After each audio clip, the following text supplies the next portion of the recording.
we do have different roles. Yeah. We were made differently. Yeah.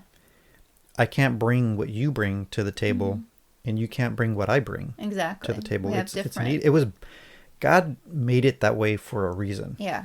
Yeah. Right? Exactly.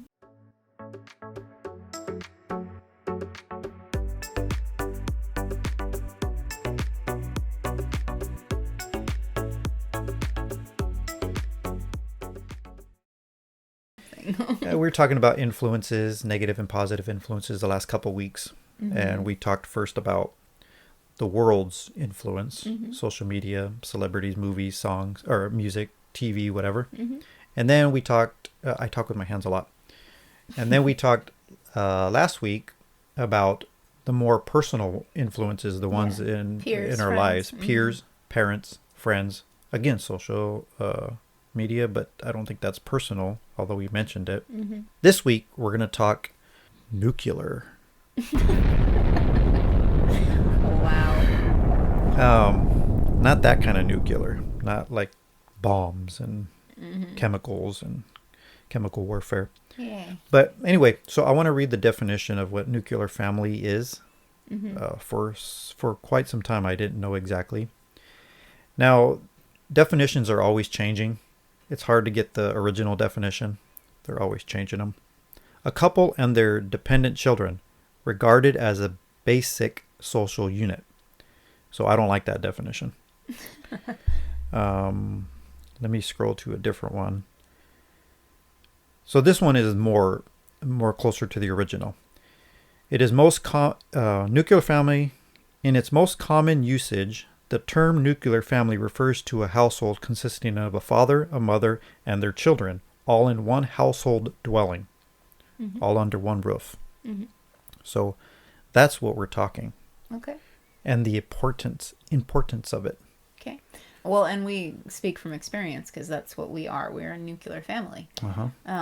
We explode. Well, sometimes.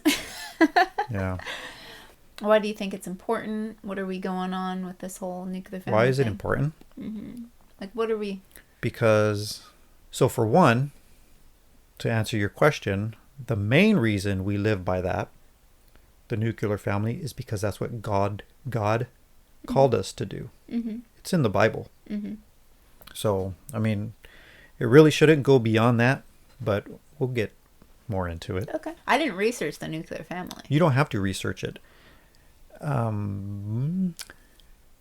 All you have to do Just look is, in our family life? yes, Okay. talk about the importance of it.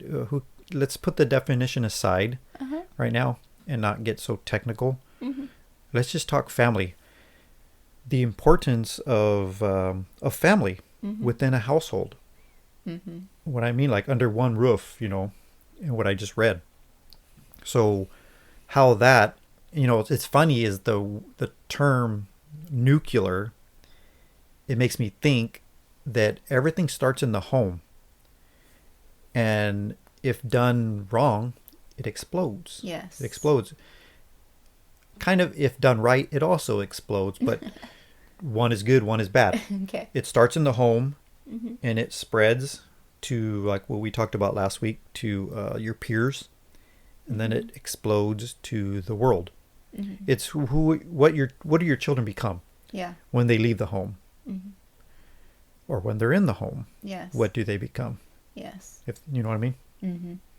Yeah, I think the idea of the family in general and context, just to clarify, this isn't, I like to, I guess, dot all my I's and cross my T's. I'm the bold one. I'm the one that gives all the negative. And you give everything the benefit of the doubt. Okay. So, and that's okay. So there are people out there that it's not possible for them to have a nuclear family. Okay. For whatever reason that is. So let's just clarify. It's not saying we're not downplaying that, because that happens. Yeah.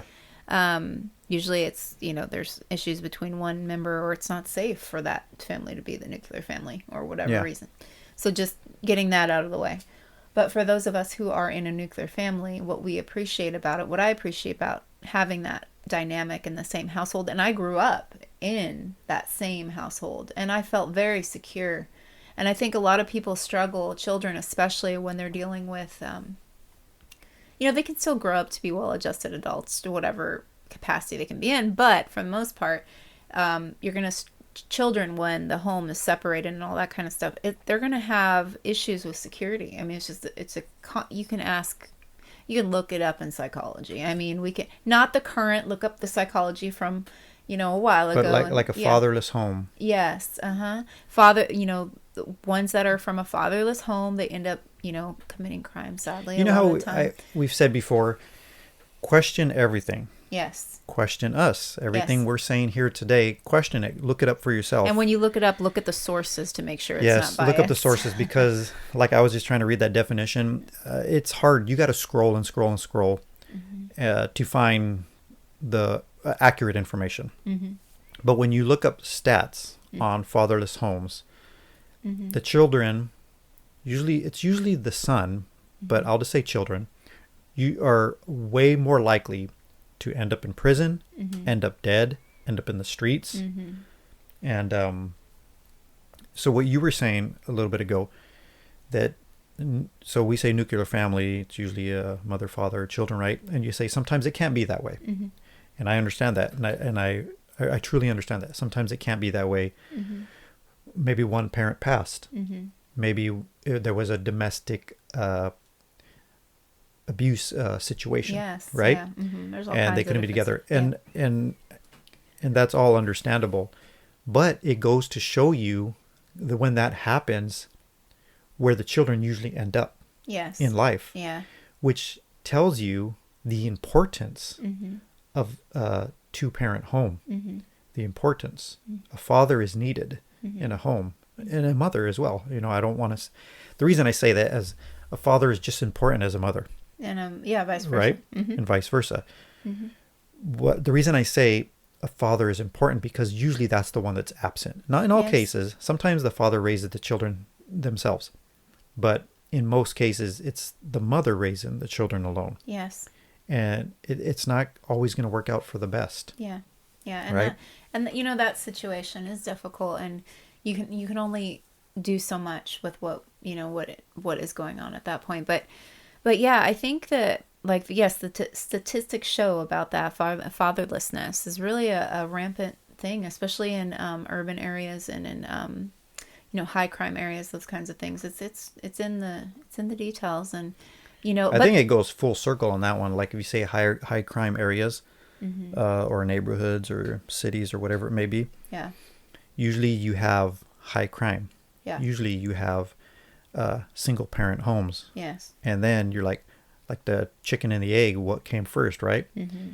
Which one came first? Which one's causing the other one? Is it the fatherless homes that's causing these areas to have the most crime, or is it the crime causing the fatherless homes? Yeah, there's a multiple of ways you can look at it. But I will say that knowing in our nuclear family, what I love about it is that I can lean on somebody. A lot of people think leaning is like a weak. Yes, let's lean. Okay. Not like that. I don't. Usually you put your head down. Yeah, and then I go like this. Okay, that's just odd. I'm just kidding. But yeah, so we can lean on each other. In fact, married men, surprisingly, over married women live longer, happier lives. I mean, that's, sometimes the women, when they are widowed, they live worse lives, which is kind of interesting. Or if you... I was just talking to a friend, and he had an aunt and uncle that both passed. The aunt passed just shortly after the uncle. Yes. He had passed and talked about like that whole just going into depression, and I don't know what, we can research this, but how it works. And we know a little bit of what happens is the depression causes stuff that leads to the heart and can cause heart problems. Yeah. Heart failure. Yeah. And and so actually there are a lot of women or whatever that after their husbands pass, then their heart is broken to that extent that their health starts declining. Yeah. Which is not good and that's why you see some statistics show that it's not, women don't live as long as men in the marriage, like they're not as, but I think it's because after the man passes and they're widowed. Well, they might live longer, but not Ye- much longer. Yeah, yeah. It's because of that connection that they have.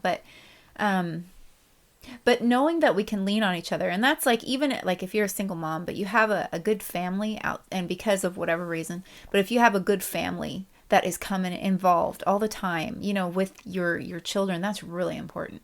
Just to have that support system for whatever reason.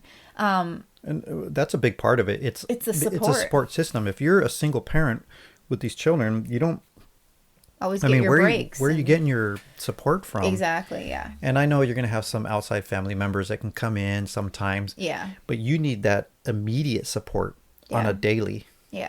Yeah, Right? and that's what if you have a good supportive husband or a good supportive spouse, like, for me to you or you to me, then, it's true that we can live longer because we check up on each other. Like, we were like, okay, are you getting that checked out? Or, with me, Yeah. how I am. I'm always nagging. Well, I wouldn't say nagging, but I am making sure that you make your appointments because I worry about you and I want to Yeah. make sure that you're doing well. And I guess that's another thing is women, we tend to be warriors. That's that warriors and warriors. Yeah, I'm glad you said that.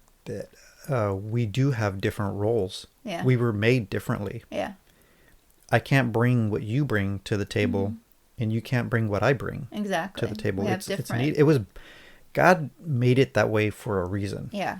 Yeah. right? Exactly. Yeah, and it works to the children's benefit as well, because then you can be that positive influence. Both the father and the mother can be there, and they see that link and that connection. And so that's why, like, it's so important with statistics. And they, in the past, they've talked about nuclear families being important for children and their upbringing. Plus, you think of it income wise, that's another thing financially. It can be like that. My other thing is I would push that it's either you become a couple or stay single, because for women it also says single women that never get married, never have kids, they actually live really long. Yeah. But I think it's because they don't have all the pressures or whatever, and they're working their own. But at the same time, anyway, that's another story. But You're confusing everybody. I'm getting off topic. No, Sorry. that's fine. Because it does, yeah, because it goes deeper than to what we're just saying. Yeah. We only have so much time here to cover. There's a wide span. You got to pick up the Bible and you got to read that whole thing. For real. There's a lot to it. Oh, it does talk about that. Either if you're given to passions, you should, get married, or the other thing is stay single. Yeah. That's another, like, you could either way. Yeah. Those are two ways to be. Yeah. We're talks just about in the Bible. we're just covering kind of a certain area within that whole thing. Yeah. This is not what we're saying now is totally going against what the world is teaching right now. Yeah. And I mean, I'm bold here. I just say it. We are not like the world. Yeah. What's the verse? We are in the world, but we are not of it. Yeah. It says in the Bible, and I live by that. You don't get caught up in the ways of the world. Yeah. Don't be conformed to the Because ways of just the like world. social media, they don't really see you for what you really need and what you really want. They're seeing you for what they can get and what they want. They don't care about you per se. They just have an agenda of their own. Yeah. Because everyone's out for themselves. At least it seems like that. And so that's the struggle is, like with what we're talking about, we're really wanting to go deeper into, the people that you love, the people you care about. Like, how do you continue to, like, support your family? How do you continue to give them the best opportunities and to give them the, the love and the affection and the emotional support that they need? The world's not going to give them all that. They just can't, because they aren't made that way to do that. But in a nuclear family, God had a specific plan for it. There was a reason behind the making of it. I mean, he is the most intelligent being out there. Yeah. I mean, wouldn't if you do trust in God, don't you think that, if it's going, usually when the world has something to say, it's usually against what God has to say. Yeah, it's lots of times it's opposite. And if you notice the crime rates and the violence and the many things that are happening, it's because a lot of that, they're not, the world, when I say the world, I mean influences, celebrities, not all of them, but celebrities, media, the government, lots of times, whatever they're pushing, whatever they're trying to teach, if it's outside of God, then believe the opposite. Yeah. If it's not God-centered, then there's a problem. It's of the world. It's what the world teaches, and the world and God teach two different things. Mm-hmm. So, I mean, that's why I'm just going to say what I say. It's, it's what I believe. Mm-hmm. It's what I know. Mm-hmm. And we don't falter to it. Yeah, I guess you would say, or falter, or waver, I guess, perhaps. One of those. Yes, waver in our convictions. Yeah. Again, everyone has their own right to their own beliefs and their own choices and their own opinions. We try to follow the word as much as possible. We make mistakes. We don't always get it right. So, as you had said earlier, research it for yourself. Find out for yourself. Do the for this work. For this particular thing.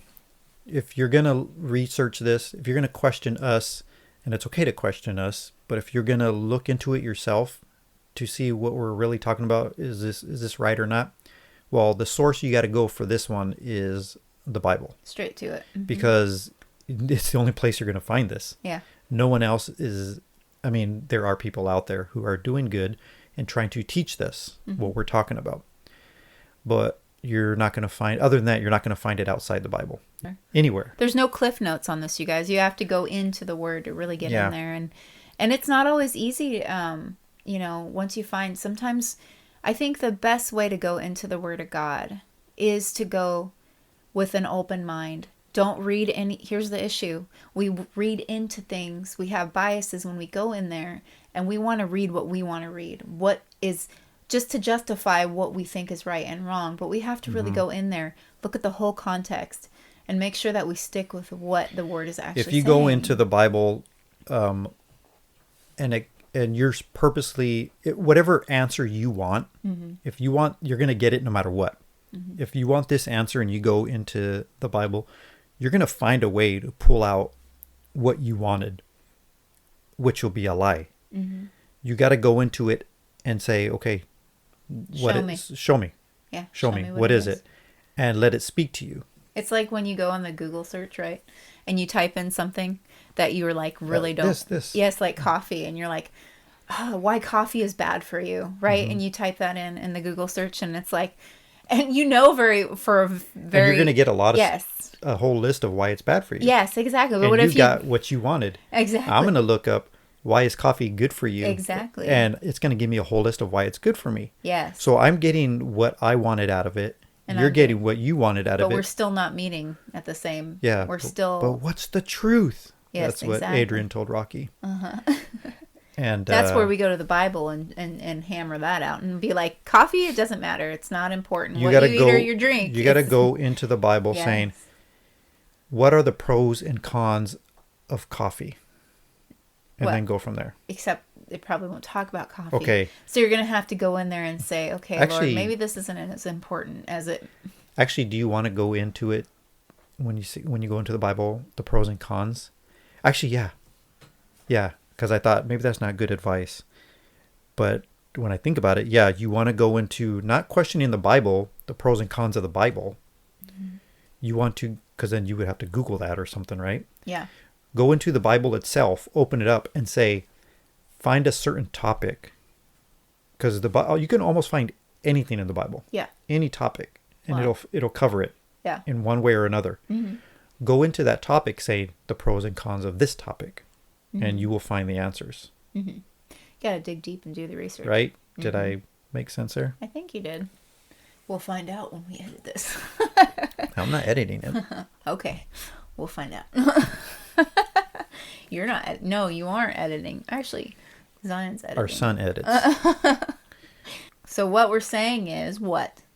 Let's do a quick summary. A quick summary. Yeah. Do you want to do it or do you want me to do it? You can go for it.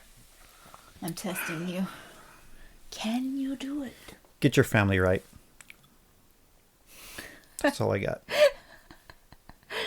I don't need to do a recap.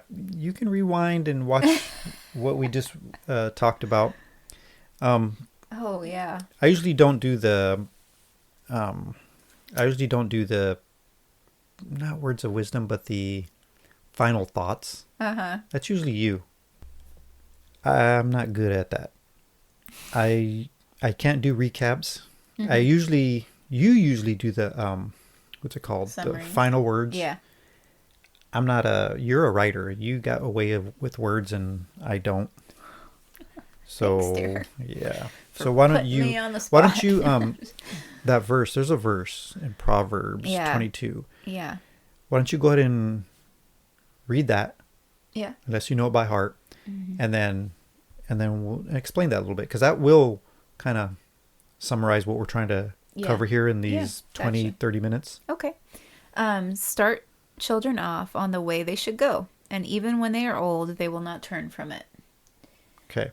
So, actually, in the last three that we've been talking about, all this influence and those kind of things, we mentioned tips and little things to do as a family to kind of make sure your kids are maybe on the right path as best as you can.